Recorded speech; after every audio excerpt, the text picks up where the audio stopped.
Operation Cobalt. It's specifically going to be targeting gangs, and today's measures that we're announcing giving them extra tools to help them to do that. Police have been doing some excellent work so far, both in working with communities and in reducing the number of guns on our streets. Through Operation Ōtāhuhu, over 1,800 firearms have been seized, nearly 1,500 arrests have been made, and 10,000 grams of methamphetamine have been removed from circulation. But as a government, we are keen to make sure that we can do more, and that involves making sure the police have the right tools to be able to do that. We've already put funding into the Gang Intelligence Centre, which enables greater collaboration across different government agencies, non-government organisations and the community. We've increased the number of frontline staff working in specific roles that are tackling organised crimes. We're progressing the firearms protection orders through Parliament. We've banned semi-automatic weapons and assault rifles. We've removed 60,000 guns from circulation through the gun buyback scheme, and we are in the process of putting in place the firearms register and improving the guns licensing system. The government's also funded the rollout of the frontline response model across the country to improve the safety of frontline police and communities. But we want to make sure that there are some real practical measures that police can take when tackling the gangs. So here's the things that we are now going to be putting in place. We'll be introducing a new offence in the Crimes Act that could carry a penalty of up to 5 years in prison if a firearm is discharged with the intent to intimidate any person or group of people. We'll be making an amendment to the Search and Surveillance Act to provide police with additional search powers that will help them to target gang members during gang conflict. We'll be introducing a new cash seizure power to allow police to seize cash thought to be over $10,000 when that is found in suspicious circumstances. We'll be adding watches, jewellery, precious metals and stones, motor vehicles and ships to the list of high-value goods that are prohibited for sale using cash over certain amounts, and that'll involve amending the Anti-Money Laundering and Countering Financing of Terrorism Act. And we're expanding the range of offences that could result in the impoundment of cars, motorbikes and other vehicles. This will include dangerous and reckless driving that we've seen during recent gang convoys.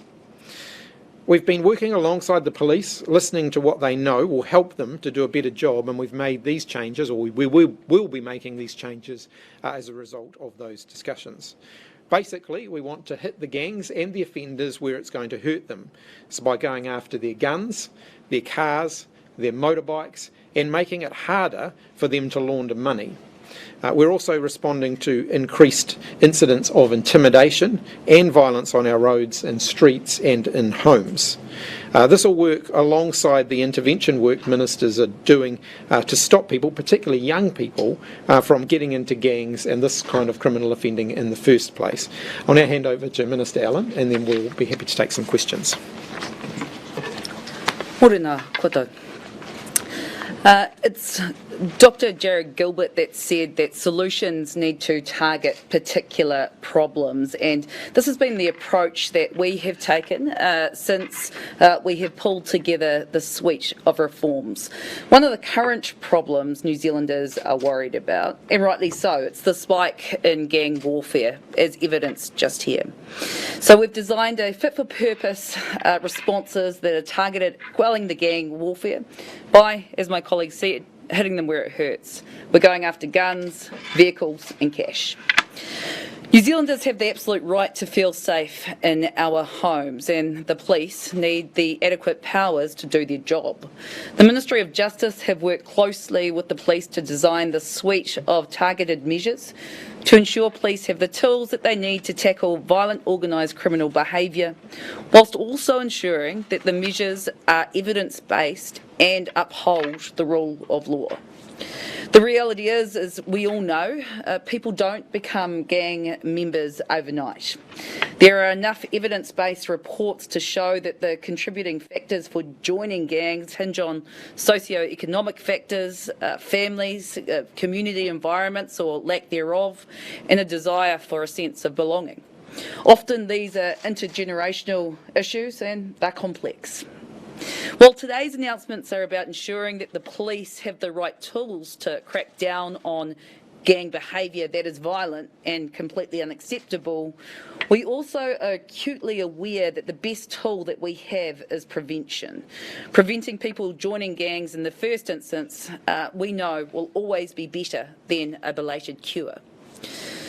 We know that early intervention, rehabilitation and reintegration is the most effective route to sustained and long-term harm reduction. We know that programs targeted towards preventing kids and young people from entering the justice system leads to a reduction in gang membership and turning to a life of crime. We're working across the sector to tackle the causes of gang participation, and I'll be looking particularly closely at the youth justice system to see how we can make changes to improve both the lives of at-risk people and public safety in the long term. In addition, my colleagues, the Minister of Police and the Minister of Social Development, are leading work on the drivers of youth offending, with the Associate Minister of Education focusing on improving educational outcomes for at-risk youth. So this work is in addition to a broad and concerted effort across government targeting law and order measures. Through Budget 22, the government announced a $562 million law and order package, and that included a $94.5 million package, which is all of government cross-agency response to tackling gangs and organised crime. The measures that we're introducing today are intended to be pragmatic. They're intended to be a targeted suite of tools that will enable the police to be able to do their job and, like I said at the outset, uphold the rule of law. We're happy to take any questions. Is this the government getting tough on crime?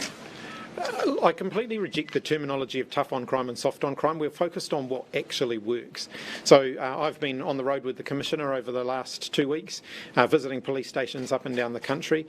I think, rhetoric like tough on crime and soft on crime means absolutely nothing. What we want to know is that we're giving the tools to the police to do things that are going to work to disrupt criminal offending, and that's exactly what we've been doing. You mentioned hitting the gangs where it hurts, right? Since you took office, well, since just before you took office, the numbers show that gang member rates have more than doubled.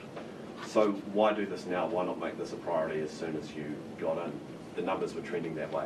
Oh, look, there's a variety of things that have been at play there in terms of the growth in gang-related activity. The police haven't been doing nothing during that time. I reject the idea that this is something that we're suddenly doing. There's been a whole program of work. And if you look at Operation Ōtāhuhu that I just mentioned, 1,800 firearms seized through that operation alone. There has been a lot of activity in that space. But numbers have spiralled, haven't they? Oh, look, the growth in gang membership is complex, and that's not something that we're going to turn around immediately overnight. We've got to actually get underneath that and say, why are people joining gangs in the first place? What's the market that gangs are tapping into? And clearly, there's a drug addiction market there that gangs are making a lot of money off. Those are complex problems, and we will absolutely tackle those as well. But in the meantime, we have to deal with the immediate offending that's in front of us, and that's what we're aiming to do. There's a few people on the streets who, frankly, should be dead.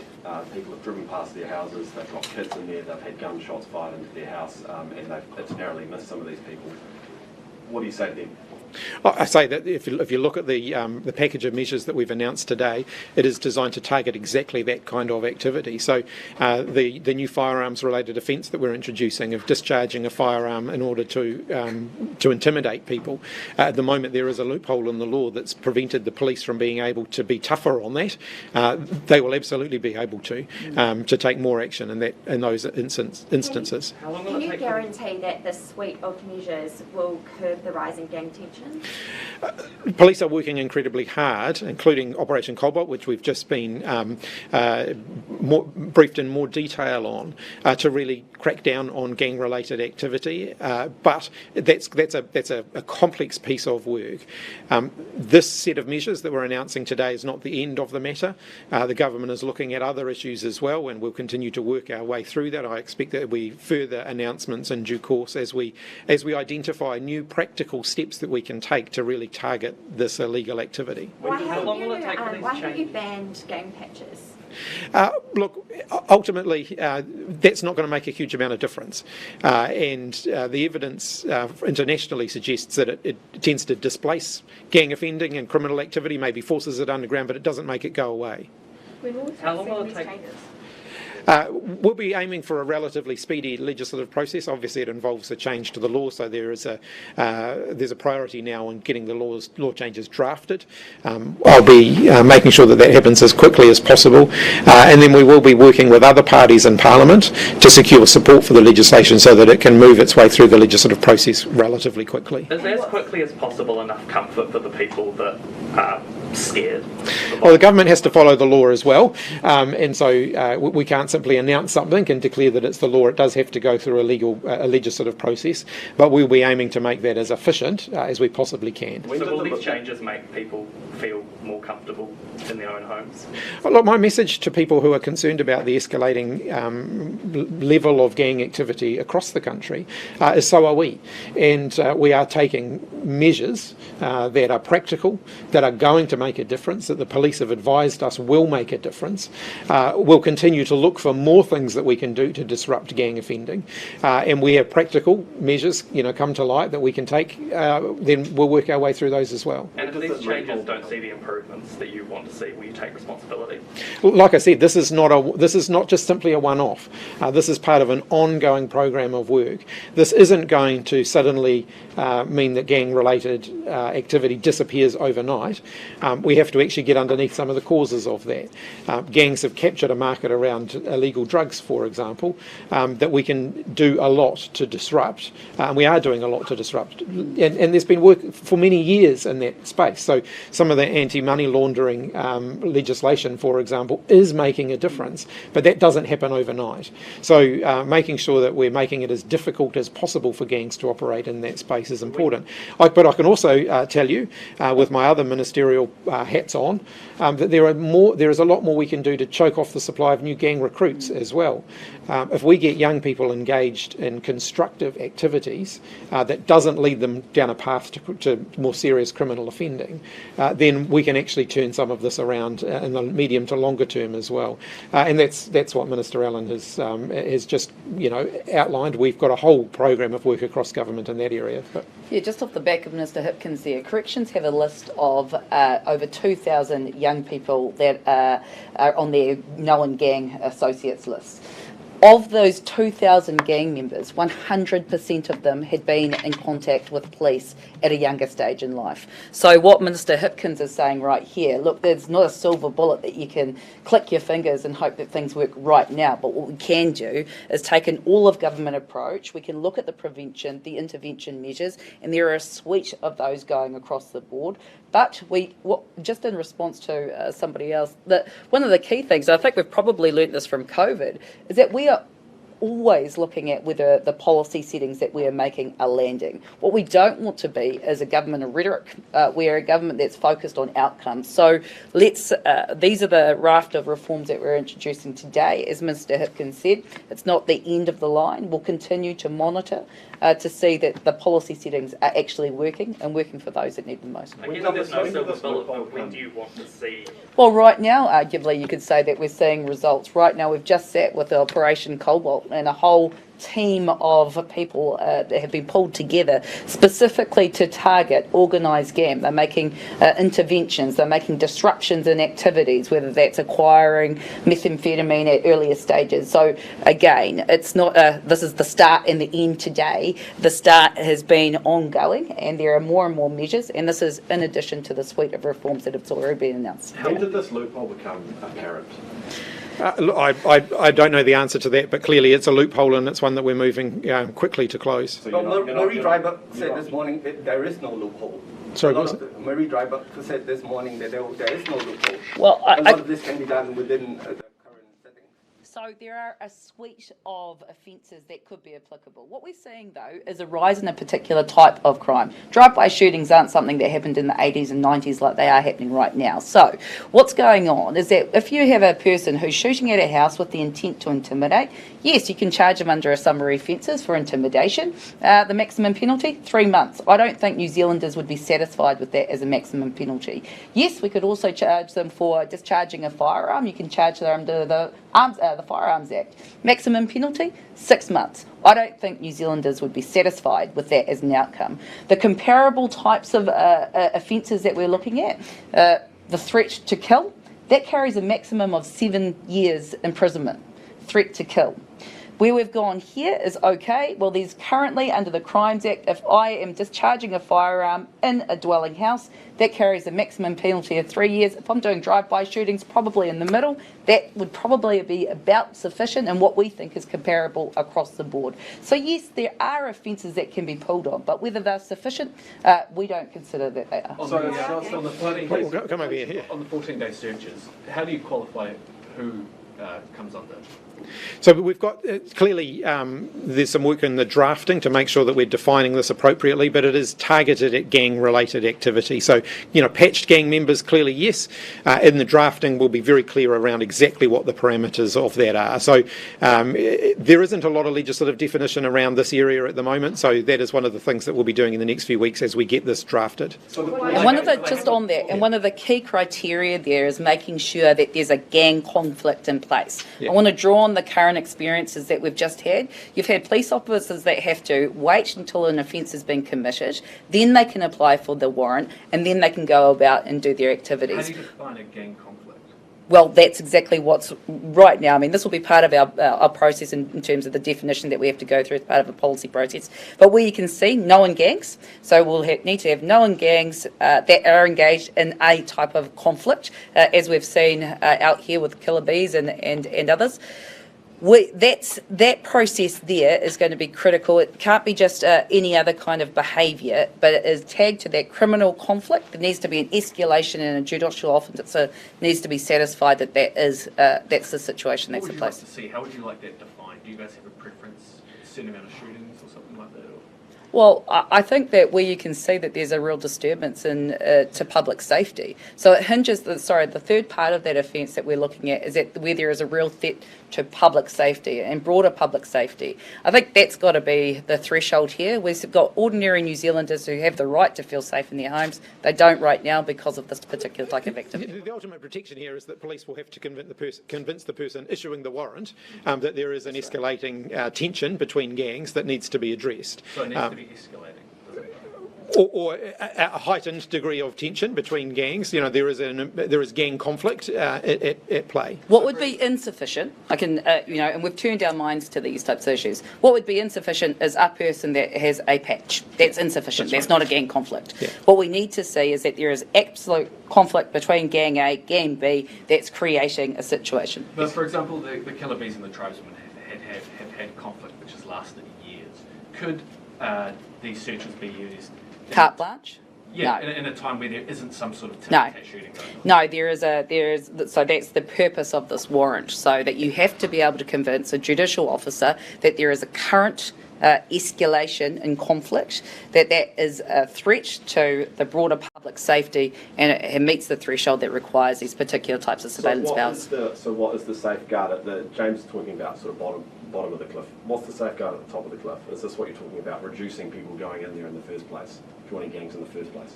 Yeah, look, we've got more work happening in that space, which we're not obviously announcing today, but the work at the top of the cliff clearly is around drug harm minimisation. It's around making sure that we're reducing the number of young people who are falling into the pathway that's leading them to join gangs in the first place, and a variety of other, some of the community resilience work that we're doing so that communities are more resilient to gang-related activity. Let's be really clear here. I don't just want to drive the gangs underground and then say that's the problem solved. We want to drive their criminal activity out of the community completely. What we've seen from the National Party, for example, a statement saying that if people can't see gang offending, then it doesn't matter. Actually, it matters, regardless of whether you can see it or not. We want to drive that criminal offending out of the community. So you've been touring around the police districts, right? Can you name a couple of programs that you've seen that have been making a difference? Look, I mean, specifically, let's name a couple here. Well, Operation Ōtāhuhu in terms of gangs so not police operations, sort of community-based.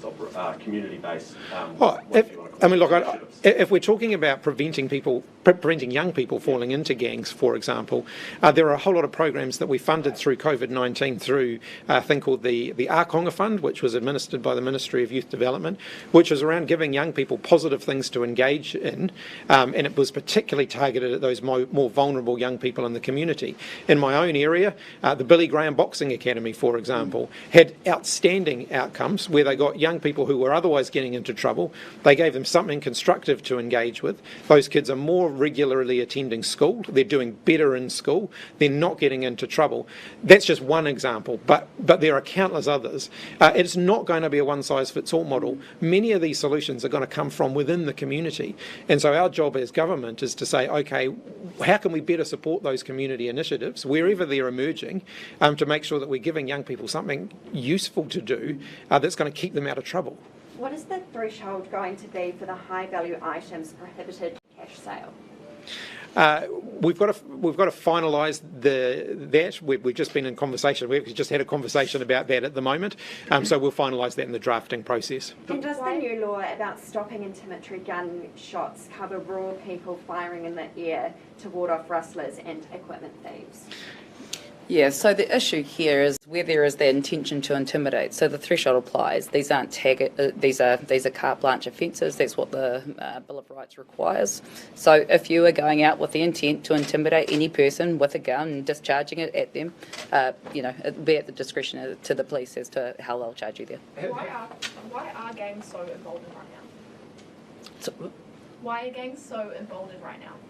Why?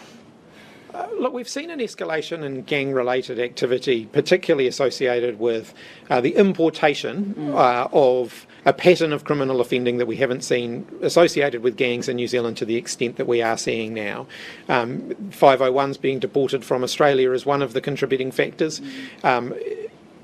Clearly, we've got more work that we need to do in this area, and that's exactly what we're doing. And different types of recruitment techniques, I think, as well, has been really enticing, and it does come off the back of what Minister Hipkins was just saying there. There's a new way of recruiting young people. I'm thinking about my patch in the East Coast. It used to be quite you could think back to Once Warriors, and that was the kind of introduction to gang life for many people. It's not quite the same across the board now. It's much more of a enticing lifestyle with bikes and bling and etc. So you'll see that some of these targeted measures that we're introducing are really targeted towards some of the newer measures that are enabling people to enter into those life pathways. Did the police raise this loophole? Yes, it was one of the issues that has come out of discussions over the last little while. And like I said, this type of drive-by shooting hasn't been a significant issue for policing in the same way that it has really magnified itself over the last few months. So, look, I think our job as lawmakers is always to look to those that are on the front lines. Have you got the adequate tools? They've told us that this would be a useful provision and a useful fix, and we agree it's evidence-based and it will have an impact for them. When did it come across? Well, either of your desks, though. Well, we've both only been in the job for a couple of weeks now, so I couldn't give you. Was this raised with Minister Williams? Look, I couldn't give you a definitive answer on that. I haven't read every briefing that she ever received as a minister, but I think Minister Allan has just made the point that we're seeing an escalation in this type of activity that we haven't seen before, and that has clearly brought this loophole to light. Now we're going to have to get planes shortly, so we'll do a couple more questions. Yeah. Have you canvassed any other parties to see whether they will support these changes? Or do you anticipate they will? Not yet, but I'm very optimistic. Have you had Actually, I had a discussion with Chris Bishop this morning, and he seemed to be quite persuaded by some of the pragmatism associated with the, particularly the, what provision was it? Oh, the intent to intimidate for discharging a firearm. Are there any conversations 2021 to the Arms Act legislation? A year we are still seeing a rise in shooting. Is the legislation even working? Well, I think let's be clear about the firearms-related legislation that we've passed over the last 4 years. this is not going to be an overnight process. So we've got a lot of guns off the street. That doesn't mean that we're there yet. Some of that legislation hasn't even been implemented yet. The firearms register, for example, is going to play a really critical role in getting firearms out of the hands of gang members. Last data that I saw suggests that there is only one member on the gang register who has a firearms licence. So they are getting their firearms elsewhere. They're either stealing them or they're getting them from licensed firearm owners who are buying them and then selling them to the gang members. The register will put a stop to that. It will mean that we will be able to track and trace the firearms. That's going to make a difference. That hasn't been fully implemented yet. So, this is a really big program of work that's really sort of hitting its stride now. How politically damaging are gangs, and how important is it that the public stop talking about them? Oh, look, I'm not interested in the politics, frankly. I'm not interested in the solution. Gang-related activity is a problem for our community. And as I've said before, I don't just want people to stop talking about it, or I don't want to force it underground. I want to deal with the problem. We want to make sure that we're driving the criminal offending that's being done by gangs out of our communities altogether. So what's the measure of success? Is it gang numbers? It's the offending. We're going after the offending, but it's a complex problem. We've also got to look at the drugs as well, because gang members selling drugs to people is causing enormous harm in our community. So we have to go after that as well. Why did the government let it get so bad before making this? Look, I disagree with that, with the sort of overall premise of that assertion. The police have been working alongside the government, alongside other agencies to tackle gang-related activity over the last 5 years that we have been in government. And we haven't done nothing during that time. We've done a lot of things during that time. There's always going to be more work to do. You mentioned that drugs are the big issue. And at the start you said that Ōtāhuhu had seized 10 kilos worth of meth. I've got new data that says that the price of meth has actually decreased over the past 6 months, suggesting that supply has gone up. Do you think police or these kind of more search warrants are really the solve to finding more drugs and getting meth off? Look, there's a lot that we can do in the drug space, and that we will be doing in the drug space. I'm sure that we'll be coming back in due course with more initiatives that we can do there. In terms of the market price for drugs, one of the things that I have discovered on my travels, there is a different price at different parts of the country. New Zealand's prices for illegal drugs are relatively high compared to international standards. But again, let's target the problem here. I don't just want to make the price go up or down. We actually want to get these drugs out of the community. Have you had any conversations, final question, any conversations with gang members or with their leaders, just about having that open conversation with them and actually understanding what's going on in their side? Look, not in the last few weeks. It'd be fair to say I've had plenty of conversations with gang members in my own electorate and my own community over the time that I have been a member of Parliament, and also have had conversations with people who are working with the gangs to actually target some of the gang activity to provide a pathway out of criminal offending for gang members and gang prospects. And so, I've been able to draw on that experience, but I know Minister Allan has had more conversations in recent weeks. Yeah, look, I certainly have engaged with people who have expertise in these fields. Like I said, the last thing we want to do is do what they did in the 90s, do what they did in the 2000s, introduce a range of policy reforms that actually didn't tackle the issue. We wanted these to be evidence-based solutions and that would actually work. So yes, have worked alongside those that are experts in these fields that have strong working relationships across the board with police, with others, to make sure that these targeted sweeps would actually have the impact that we desire. Great. We better go. Thanks, everybody. Thank you.